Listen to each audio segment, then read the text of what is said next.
জামাত, খেলাফত, এই যে হেফাজত, ইসলামী দলগুলো, ইসলামিক ক্যারেক্টার গুলো সামনে আসলে আপনার কেমন লাগে?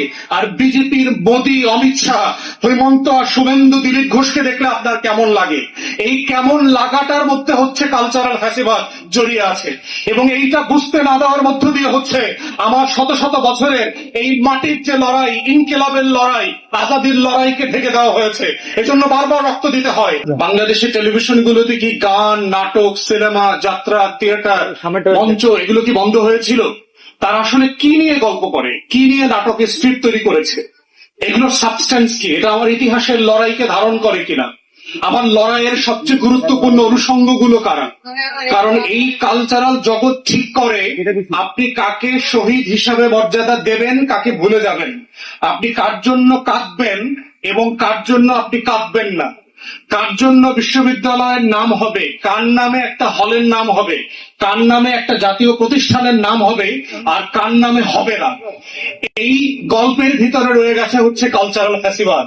দেখেন, ঢাকা বিশ্ববিদ্যালয়ে সূর্য সেনের নামে হল আছে। আমরা কি কোনোদিন প্রশ্ন করেছি যে সূর্য সেনের নামে হলটা কিভাবে হয়? কিন্তু নওয়াব সলিমুল্লাহ মুসলিম হলের নাম থেকে মুসলিম শব্দটা কেন কেটে দেওয়া হয়েছে?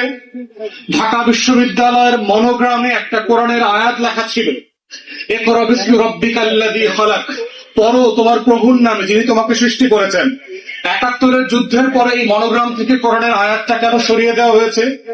জাহাঙ্গীরনগর বিশ্ববিদ্যালয়ের সাথে জাহাঙ্গীরনগর মুসলিম শব্দটা লেখা ছিল, মুসলিম বিশ্ববিদ্যালয় লেখা ছিল, ওই শব্দটা কেন সরিয়ে দেওয়া হয়েছে? কাজী নজরুল ইসলাম কলেজের সাথে ইসলাম ছিল, ইসলাম শব্দটা কেন সরিয়ে দেওয়া হয়েছে? তারপরে হচ্ছে বাংলাদেশ বেতারের টেলিভিশনে যুদ্ধের পরে আজান, কোরআন তেলাওয়াত বন্ধ করে দিয়ে দেওয়া হয়েছিল ৭২ থেকে ৭৫-এ। কেন? যুদ্ধটা কি ধর্মের ভিত্তিতে হয়েছিল? যুদ্ধটা কি ইসলামের বিরুদ্ধে হয়েছে? এটা একটা রাজনৈতিক প্রশ্ন ছিল, মীমাংসা যেটা করা হয় নাই, যে একটা আওয়ামী লীগ সংসদে বেশি আসন পেয়েছে, তাকে ক্ষমতা নিতে দেওয়া হয় নাই। It's a pure political question.